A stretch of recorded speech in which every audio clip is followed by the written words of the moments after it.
Muy buenas y bendecidas noches, señores. Bienvenidos. Señor, en el nombre precioso de tu Hijo Cristo Jesús, te damos gracias por el tiempo que nos das, por la fuerza que nos das y por poder reunirnos nuevamente en tu presencia para leer tu palabra, Señor, para llevar tu palabra donde sea necesario. Gracias por todas las vidas que estamos tocando, Señor. Bendice su vida, bendice su casa, su trabajo, para que puedan seguir santificándose cada día en ti, Señor, para estar presentes. Te damos gracias también porque sabemos que la lectura del día de hoy será de beneficio para nosotros, para que podamos comprender y escuchar tu voz. Te alabamos y te bendecimos en el nombre de Cristo Jesús. Amén. Muy buenas noches, señores, bienvenidos. Ya estamos aquí en línea otra vez y pues vamos a comenzar con la lectura porque por poquito y no hacemos la lectura el día de hoy. De hecho, después de la lectura tenemos mucho trabajo por hacer, pero el Señor es bueno y su misericordia es para siempre. ¿Qué leímos el día de ayer? Ayer leímos dos capítulos del libro de Gedeón. Uno de ellos fue el capítulo número 7. ¿Qué vimos en el capítulo 7? Los 300 de Gedeón. Ok, vemos ahí en la narración del capítulo que Gedeón iba tras los madianitas y llevaba un ejército de 32,000 soldados. El Señor le dijo, no, son muchos para tan poca cosa, ¿no? Y le dio orden a Gedeón para que le dijera a sus soldados que quien tuviera miedo se fuera. Acuérdense que eso ya lo habíamos visto en Josué. Habíamos visto que los que tuvieran miedo mejor que se regresaran, ¿no? Las cosas del Señor no son para cobardes, son para valientes. Y entonces de esos 32,000 soldados que iban, solamente quedaron 10,000. Imagínense 22,000 personas con miedo. Por eso no avanza el Evangelio. Pero bueno, y después de esos 10,000, todavía el Señor dijo, no, todavía son muchos. Vas a hacer lo que yo te diga. Lleva a todos tus hombres a la ribera del río, y quien doble su rodilla y lama el agua, o sea, que sorba el agua hincado, que también serían desechados. De esos 10,000 hombres, solamente quedaron 300 que con su mano agarraron el agua y la empezaron a beber de esta manera. ¿Qué estaba dando? ¿Por qué fueron elegidos de esa manera esos hombres, esos soldados? Ok, aunque hay dos interpretaciones, la más correcta es que esos soldados que levantaron el agua con la mano y la empezaron a beber de esta manera, eran porque eran los soldados de más experiencia, los soldados que estaban más alerta. ¿Por qué? Porque los que doblaron su rodilla para tomar el agua del río, perdieron de vista el entorno, hasta soltaron sus armas para poder beber del agua. Sin embargo, estos cuates que llevaban el agua en su mano y que ni siquiera soltaron su arma para beber, indica que eran hombres valientes, que eran hombres esforzados, hombres con experiencia, hombres bien fieros, que no perdían su entorno de vista en ningún momento. Esa fue la razón porque solamente fueron 300 los elegidos.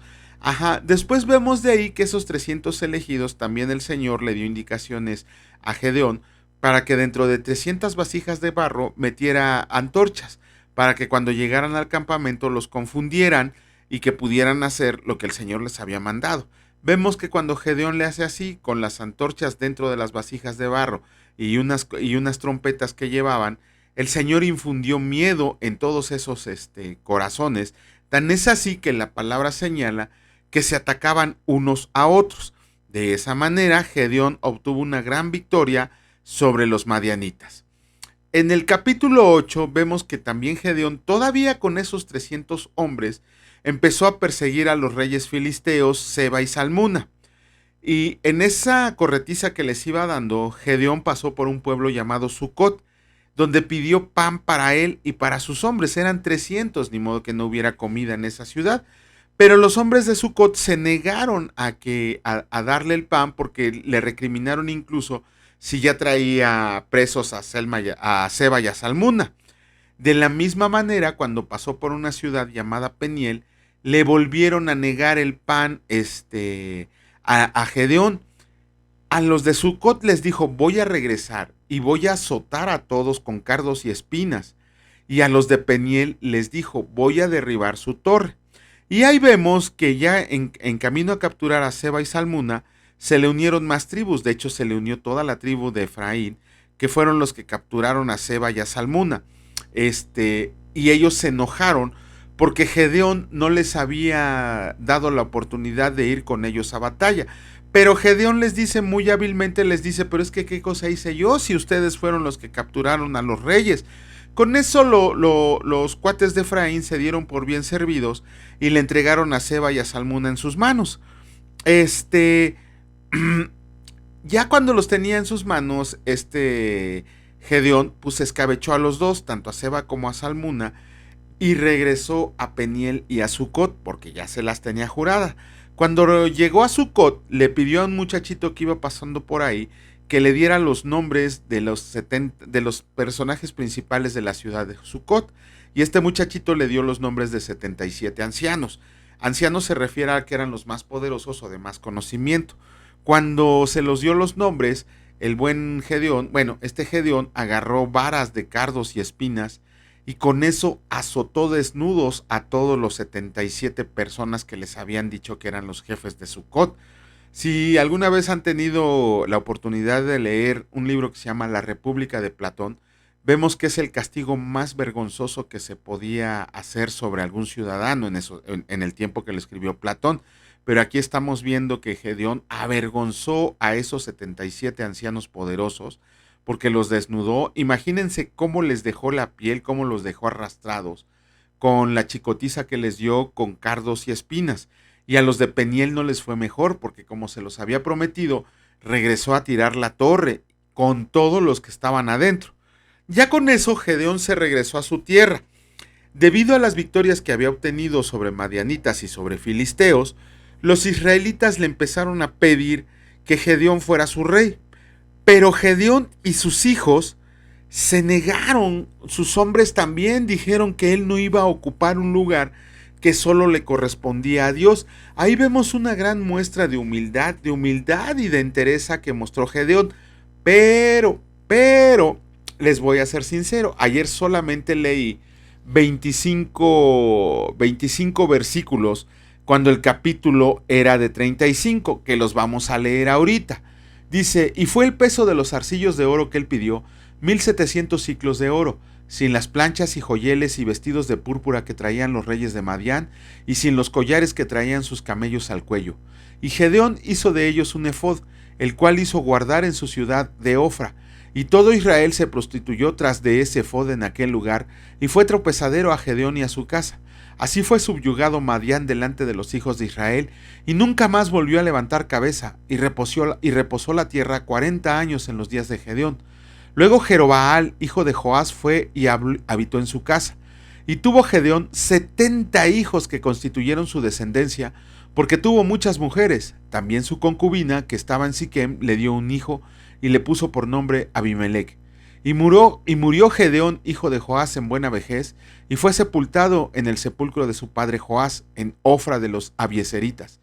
Pero aconteció que cuando murió Gedeón, los hijos de Israel volvieron a prostituirse yendo tras los Baales, y escogieron por Dios a Baal Berit, y no se acordaron los hijos de Israel del Señor su Dios, que los había librado de todos sus enemigos en derredor, ni se mostraron agradecidos con la casa de Jerobaal, el cual es Gedeón, conforme a todo el bien que él había hecho a Israel. Eso fue lo que me faltó leerles el día de ayer. Y ahí podemos ver que la palabra menciona que si bien Gedeón se negó a ser el rey sobre todo Israel, sí les pidió que le dieran todos los zarcillos de oro. ¿Qué es un zarcillo de oro? Son aretes, son pulseritas, son collarcitos de oro que todo el pueblo había traído como botín de la derrota de madianitas y filisteos. Con ese oro que juntó Gedeón se hizo un efod. ¿Qué es un efod? Una pechera. Quizá muchos podamos decir, bueno, pues después de todo lo que había hecho Gedeón por el pueblo de Israel, pues se lo merecía. Sin embargo, lo que nunca pensó Gedeón es que ese efod que había hecho él para él, luego fue tropezadero para Israel porque empezaron a adorar ese efod como si fuera una reliquia santa. Esa fue el único problema. También dice la palabra que Gedeón tuvo 70 hijos de muchísimas mujeres. Pero pongamos atención, por algo la palabra lo menciona específicamente, que Gedeón tenía una concubina en Siquem y que de esa concubina nació un hijo llamado Abimelech. Hoy vamos a ver por qué es tan importante este pedazo de narración. También la palabra nos dice que Gedeón, después de esas victorias, duró 40 años vivo. Y que mientras estuvo en esos 40 años, dice que la tierra gozó de paz, estuvo en reposo, que reposó la tierra, porque todos los israelitas pues, tenían miedo de Gedeón y del Señor. No sabemos de quién tenían más miedo, si de Gedeón o del Señor. Pero el chiste es que la tierra se mantuvo 40 años, pero pasados esos 40 años, los de Israel se olvidaron no solo de Gedeón y todo lo que había hecho, sino que dice la palabra que también despreciaron a sus hijos, a toda su familia. Hoy vamos a leer solamente el capítulo 9 del libro de Jueces y vamos a empezar con la lectura y escrito está: Reinado de Abimelec. Abimelec, hijo de Jerobaal, fue a Siquem, a los hermanos de su madre, y habló con ellos y con toda la familia de la casa del padre de su madre, diciendo: yo les ruego que digan en oídos de todos los de Siquem, ¿qué les parece mejor, que los gobiernen 70 hombres todos los hijos de Jerobaal, o que los gobierne un solo hombre? Acuérdense que yo soy hueso suyo y carne suya. Y hablaron por él los hermanos de su madre en oídos de todos los de Siquem todas estas palabras. Y el corazón de ellos se inclinó a favor de Abimelec, porque decían: nuestro hermano es. Y le dieron 70 siclos de plata del templo de Baal-Berit, con los cuales Abimelec alquiló hombres ociosos y vagabundos que le siguieron. Y viniendo a la casa de su padre en Ofra, mató a sus hermanos los hijos de Jerobaal, 70 varones sobre una misma piedra. Pero quedó Jotam, el hijo menor de Jerobaal, que se escondió. Entonces se juntaron todos los de Siquem con toda la casa de Miló, y fueron y eligieron a Abimelec por rey, cerca de la llanura del pilar que estaba en Siquem. Cuando se lo dijeron a Jotam, fue y se puso en la cumbre del monte de Gerizim, y alzando su voz, clamó y les dijo: Óiganme, varones de Siquem, así los oiga Dios. Fueron una vez los árboles a elegir rey sobre sí, y dijeron al olivo: reina sobre nosotros. Mas el olivo respondió: ¿he de dejar mi aceite con el cual en mí se honra a Dios y a los hombres, para ir a ser grande entre los árboles? Y dijeron los árboles a la higuera: anda tú, reina sobre nosotros. Y respondió la higuera: ¿he de dejar mi dulzura y mi buen fruto para ir a ser ese grande sobre los árboles? Dijeron luego los árboles a la vid: pues ven tú y reina sobre nosotros. Y la vid le respondió: ¿he de dejar mi mosto que alegra a Dios y a los hombres para ir a ser grande entre los árboles? Dijeron entonces todos los árboles a la zarza: anda tú, reina sobre nosotros. Y la zarza respondió a los árboles: si en verdad me eligen por rey sobre ustedes, vengan, abríguense bajo mi sombra, y si no, salga fuego de la zarza y devore a los cedros del Líbano. Ahora pues, si con verdad y con integridad han procedido en hacer rey a Abimelec, y si han actuado bien con Jerobaal y con su casa, y si le han pagado conforme a la obra de sus manos, porque mi padre peleó por ustedes y expuso su vida al peligro para librarlos de mano de Madián, y ustedes se han levantado hoy contra la casa de mi padre, y han matado a sus hijos, 70 varones sobre una misma piedra, y han puesto por rey sobre los de Siquem a Abimelec, hijo de su criada, por cuanto es su hermano. Si con verdad y con integridad han procedido hoy con Jerobaal y con su casa, que gocen de Abimelec y él goce de ustedes, y si no, fuego salga de Abimelec que consuma a los de Siquem y a la casa de Miló, y fuego salga de los de Siquem y de la casa de Miló que consuma a Abimelec. Y escapó Jotam y huyó y se fue a Beer, y ahí se estuvo por miedo de Abimelec su hermano. Después que Abimelec hubo dominado sobre Israel 3 años, envió Dios un mal espíritu entre Abimelec y los hombres de Siquem, y los de Siquem se levantaron contra Abimelec para que la violencia hecha a los 70 hijos de Jerobaal y la sangre de ellos recayera sobre Abimelec, su hermano que los mató, y sobre los hombres de Siquem que fortalecieron las manos de él para matar a sus hermanos. Y si los de Siquem pusieron en las cumbres de los montes acechadores que robaban a todos los que pasaban junto a ellos por el camino, de lo cual fue dado aviso a Abimelec. Y Gaal, hijo de Ebed, vino con sus hermanos y se pasaron a Siquem, y los de Siquem pusieron en él su confianza, y saliendo al campo vendimiaron sus viñedos y pisaron la uva e hicieron fiestas.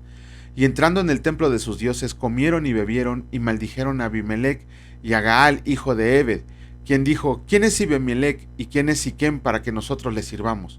¿No es hijo de Jerobeal y no es Zebul ayudante suyo? sirvan a los varones de Hamor, padre de Siquem. Pero, ¿por qué le hemos de servir a él? Ojalá estuviera este pueblo bajo mi mano, pues yo arrojaría luego a Abimelec y diría a Abimelec, aumenta tus ejércitos y sal. Cuando Zebul, gobernador de la ciudad, oyó las palabras de Gaal, hijo de Ebed, se encendió en ira y envió secretamente mensajeros a Abimelec diciendo, he aquí que Gaal, hijo de Ebed, y sus hermanos han venido a Siquem, y he aquí que están sublevando la ciudad contra ti. Levántate pues ahora de noche tú y el pueblo que está contigo, y pon emboscadas en el campo, y por la mañana, al salir el sol, madruga y cae sobre la ciudad, y cuando él y el pueblo que están con él salgan contra ti, tú harás con él según se presente la ocasión.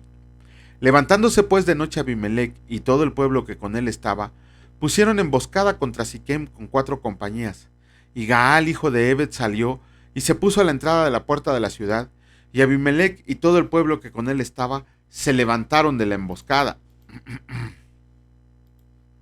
Y viendo Gaal al pueblo, dijo a Zebul, he ahí gente que desciende de las cumbres de los montes. Y Zebul le respondió, tú ves la sombra de los montes como si fueran hombres.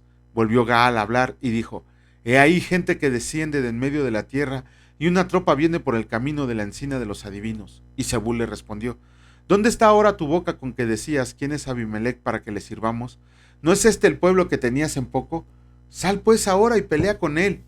Y Gaal salió delante de los de Siquem, y peleó contra Abimelec, mas lo persiguió Abimelec, y Gaal huyó delante de él, y cayeron heridos muchos hasta la entrada de la puerta. Y Abimelec se quedó en Aruma, y Zebul echó fuera a Gaal y a sus hermanos para que no moraran en Siquem.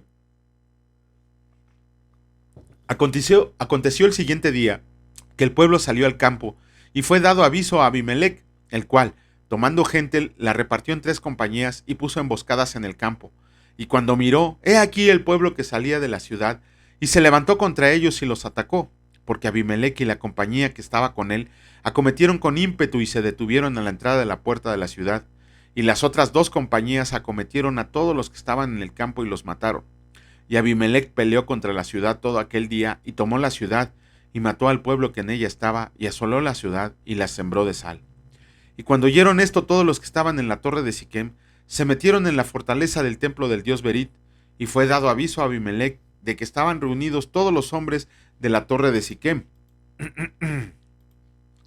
Entonces subió Abimelec al monte de Salmón, él y toda la gente que con él estaba, y tomó a Abimelec un hacha en su mano, y cortó una rama de los árboles, y levantándola se la puso sobre sus hombros, diciendo al pueblo que estaba con él, lo que me han visto hacer, apresúrense a hacerlo como yo. Y todo el pueblo cortó también cada uno su rama y siguieron a Abimelec, y las pusieron junto a la fortaleza, y prendieron fuego con ellas a la fortaleza, de modo que todos los de la torre de Siquem murieron, como unos 1000 hombres y mujeres. Después Abimelec se fue a Tebes, y puso sitio a Tebes y la tomó. En medio de aquella ciudad había una torre fortificada, a la cual se retiraron todos los hombres y las mujeres, y todos los señores de la ciudad. Y cerrando tras sí las puertas se subieron al techo de la torre, y vino Abimelec a la torre y combatiéndola llegó hasta la puerta de la torre para prenderle fuego. Mas una mujer dejó caer un pedazo de una rueda de molino sobre la cabeza de Abimelec y le rompió el cráneo. Entonces llamó apresuradamente a su escudero y le dijo, saca tu espada y mátame, para que no se diga de mí, una mujer lo mató. Y su escudero le atravesó y murió. Y cuando los israelitas vieron muerto a Abimelec, se fueron cada uno a su casa. Así pagó Dios a Abimelec el mal que hizo contra su padre, matando a sus 70 hermanos, y todo el mal de los hombres de Siquem lo hizo Dios volver sobre sus cabezas, y vino sobre ellos la maldición de Jotam, hijo de Jerobaal. Híjole, qué duro, ¿no? Qué narraciones. Muchos dicen, ay, es que la Biblia es un libro que nada más dice fábulas o cuentos bonitos, porque nunca la han leído. Si leyeran estas historias, se irían de espalda y hasta miedo les daría. Pero bueno, con eso terminamos la lectura de los libros, de los capítulos de Jueces. Vamos a comenzar con la lectura del capítulo 6 del Evangelio de Marcos. Pero antes, ayer terminamos el capítulo 5 y vimos los versículos del 21 al 43. ¿Qué vimos en ese versículo, en esos versículos? Algo que, híjole, tiene que tener una gran enseñanza para nosotros, porque dice la palabra que Jesucristo iba hacia Galilea y que la multitud rodeaba al maestro. Pero entre esa era tan grande la multitud que lo apretujaban así, a lo mejor no lo dejaban ni caminar, ¿no? Y así iba caminando el Señor. Pero entre esa multitud iba una mujer con hemorragias de sangre. Dice la palabra, ¿cómo dice? ¿Cómo dice? No me acuerdo cómo dice. Hemorragias con... no me acuerdo cómo dice la palabra, es el sinónimo de hemorragias de ese tiempo, con flujo de sangre, ya me acordé, con flujo de sangre. Ajá. También dice que la palabra de Dios, que esta mujer se había gastado todo lo que tenía en médicos, ajá, en remedios, en médicos, en todo lo que ella pudo gastar. Se gastó su dinero, pero solo había empeorado su situación. Dice la palabra que ella tenía 12 años enferma. Ajá. A la mujer le platicaron del Señor Jesús y cuando ella oyó que iba a pasar, se acercó y ella dijo, y lo dijo con convencimiento, de que si solo tocara el borde de su manto, sería sanada. Y lo fue. Cuando tocó el borde del manto del vestido de Jesús, del Señor Jesús, lo tocó y en ese instante se frenó el flujo de sangre.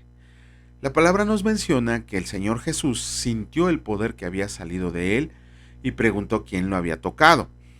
Vemos que sus discípulos le dicen, ay Señor, estás viendo cómo venimos y preguntas quién te ha tocado, pero a lo que él se refería es que alguien lo había tocado con fe, con convencimiento de que iba a ser sanado.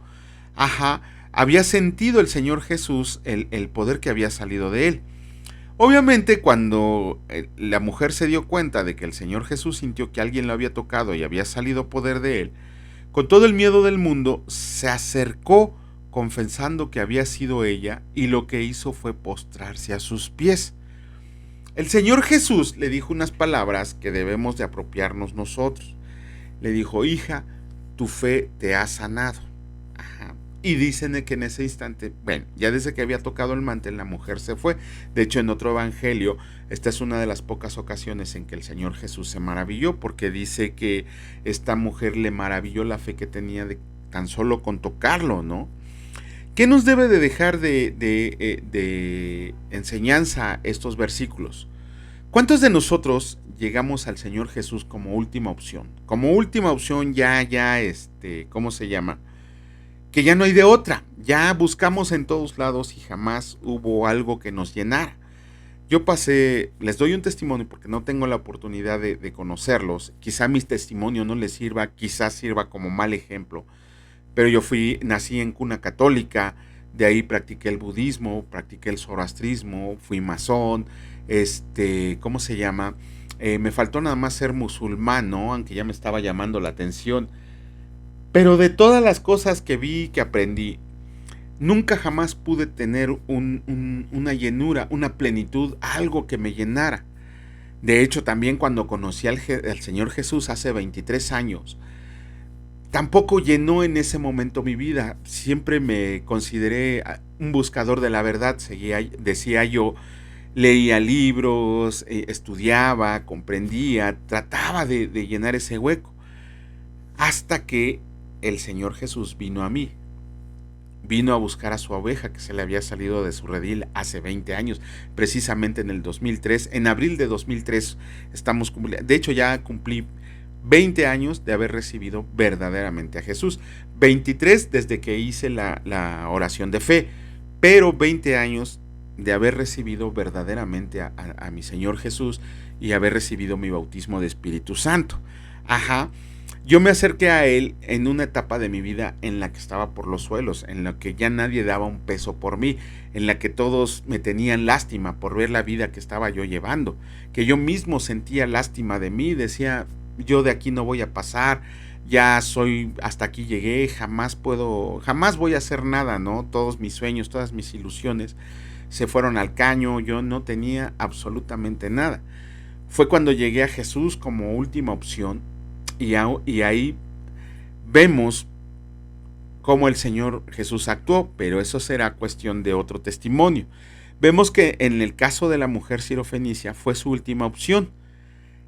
Cuando la palabra dice que la mujer tenía 12 años enferma, si ustedes no lo recuerdan, en las leyes que nos dieron en Levítico, que la palabra nos da en Levítico y en Éxodo, dice que aquel que tuviera flujos de su cuerpo, flujo de sangre, iba a quedar impuro y no podía entrar al pueblo hasta que se purificara.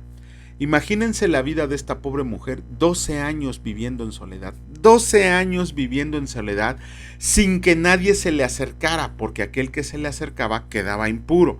De la misma manera, nosotros debemos de preguntarnos cuántos años de soledad teníamos cuando nos acercamos a Jesucristo y cuando Jesucristo nos acogió en sus brazos amorosos.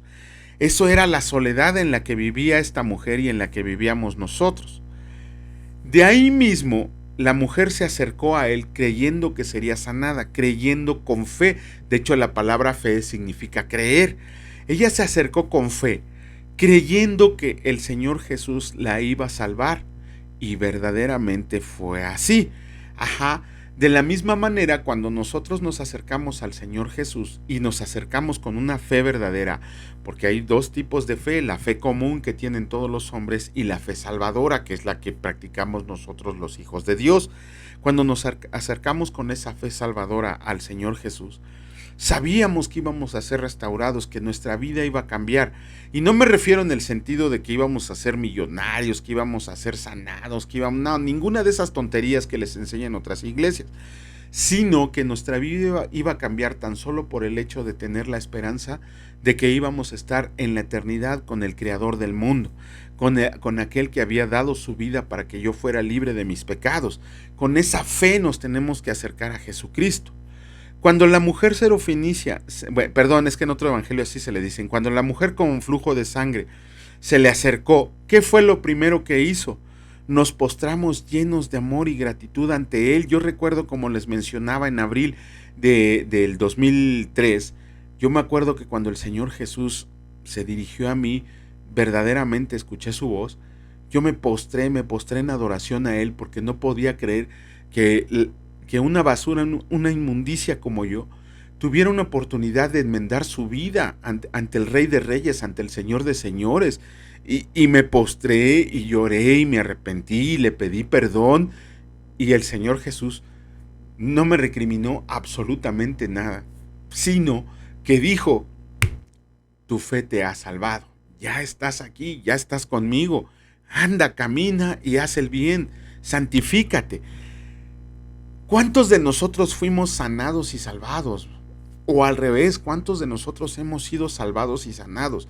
A mí me da coraje, me da lástima oír a cristianos que dicen que no están seguros de su salvación, oír a sectas o a falsas religiones que dicen que tu salvación te la tienes que ganar, cuando es una promesa del Señor Jesús que tú, el día que lo aceptas con fe salvadora, con arrepentimiento genuino, utilizando tu intelecto, tu mente y tu corazón, en ese momento tú ya estás en el reino del cielo. Hay fiesta en el cielo por un pecador que se arrepiente. ¿Cuántos de nosotros fuimos salvados? ¿Cuántos de nosotros hemos sido sanados? Y no me refiero de enfermedades, porque las enfermedades siempre van a estar. Y si Dios en su voluntad te va a sanar, te va a sanar. Y si no te va a sanar, pues no te va a sanar. Pero ahora tu vida debe de glorificar que ya perteneces al reino de Dios. Cuando me refiero a sanados es que restauró tu alma. Esa alma podrida que teníamos, ese espíritu que teníamos que no hacía caso de las cosas de Dios, fue restaurada y fue sanada para que pudiéramos volver a tener esa comunión de intimidad con el Dios Padre Todopoderoso, y para que pudiéramos tener la certeza y la convicción de que no solamente íbamos a ser sanados, sino que también íbamos a ser salvados y que íbamos a estar con Él toda la eternidad. Eso es lo que tenemos que aprender de la mujer con flujo de sangre. Eso fue lo que nos deja. Vamos a comenzar con la lectura del día de hoy del Evangelio de Marcos. Nos toca el capítulo 6 de los versículos 1 al 29 y escrito está: Jesús en Nazaret. Salió Jesús de ahí y vino a su tierra, y le seguían sus discípulos. Y llegado el día de reposo, comenzó a enseñar en la sinagoga. Y muchos, oyéndolo, se admiraban y decían: ¿de dónde tiene estas cosas? ¿Y qué sabiduría es esta que le es dada?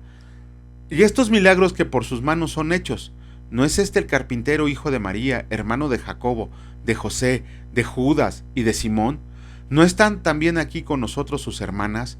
Y se escandalizaban de él. Mas Jesús les decía: no hay profeta sin honra sino en su propia tierra, y entre sus parientes y en su casa. Y no pudo hacer ahí ningún milagro, salvo que sanó unos pocos enfermos, poniendo sobre ellos las manos, y estaba asombrado de la incredulidad de ellos, y recorría las aldeas de alrededor enseñando. Misión de los 12 discípulos. Después llamó a los 12 y comenzó a enviarlos de dos en dos, y les dio autoridad sobre los espíritus inmundos, y les mandó que no llevaran nada para el camino, sino solamente bordón, ni alforja, ni pan, ni dinero en el cinto, sino que calzaran sandalias y no vistieran dos túnicas. Y les dijo, donde quiera que entren en una casa, posen en ella hasta que salgan de aquel lugar. Y si en algún lugar no los reciben ni los oyen, salgan de ahí y sacudan el polvo que está debajo de sus pies, para testimonio a ellos. De cierto les digo que en el día del juicio será más tolerable el castigo para los de Sodoma y Gomorra que para aquella ciudad. Y saliendo predicaban a los hombres que se arrepintieran, y echaban fuera muchos demonios, y ungían con aceite a muchos enfermos y los sanaban. Muerte de Juan el Bautista. Oyó el rey Herodes la fama de Jesús, porque su nombre se había hecho notorio, y dijo, Juan el Bautista ha resucitado de los muertos.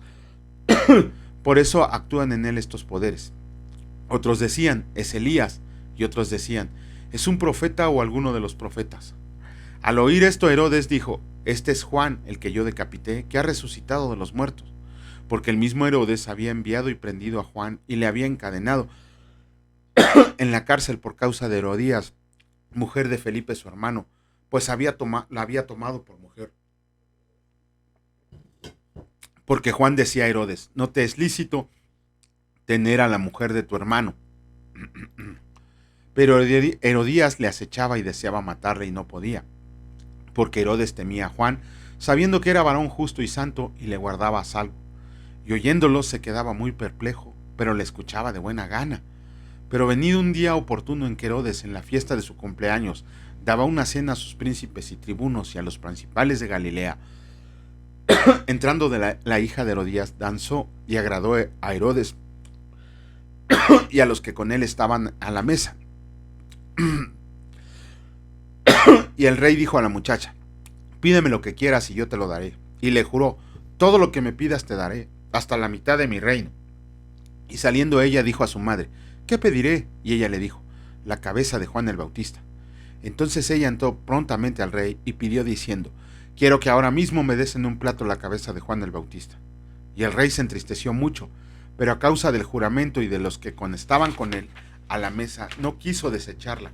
Y enseguida el rey, enviando a uno de la guardia, mandó que fuera traída la cabeza de Juan. El guarda fue, le decapitó en la cárcel y trajo su cabeza en un plato y la dio a la muchacha. Y la muchacha la dio a su madre. Cuando oyeron esto sus discípulos, vinieron y tomaron su cuerpo y lo pusieron en un sepulcro. Con esto terminamos la lectura del día de hoy. Mañana, si Dios lo permite, estaremos haciendo los comentarios correspondientes.